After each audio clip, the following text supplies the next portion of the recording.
Суу сактагычта балык абдан азайып кетти. Себеп дегенде быйылдан үстүндө дагы суунун көлөмү эң төмөнкү деңгээлге түшүп, ошо буларга дагы балык уулап, балык кармап жегенге абдан чоң шарт түзүлүп калды да. 2023 жылдын 19 сентябрь күнү экология жана техникалык көзөмөл министрлигинин Талас регионалдык башкармалыгында жыйын болуп өттү. Анда Киров суу сактагычындагы кескин түрдө көбөйүп кеткен кара газдарды 2015 жылдын 15 мартындагы 143 токтомдун негизинде каз өрдөктөргө сезондук аңчылык кылуу чечими менен кара газдардын санын азайтуу боюнча комиссия түзүлдү.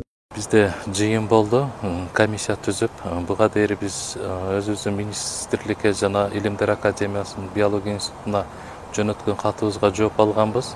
Өзүбүз ушул таласта чечим чыгарып, комиссия түзүп, өз жоопкерчилигибизге ала бергиле деп кат келген.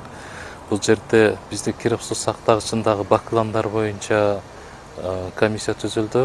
Кара газ деп коебуз, алардын санын азайтуу боюнча.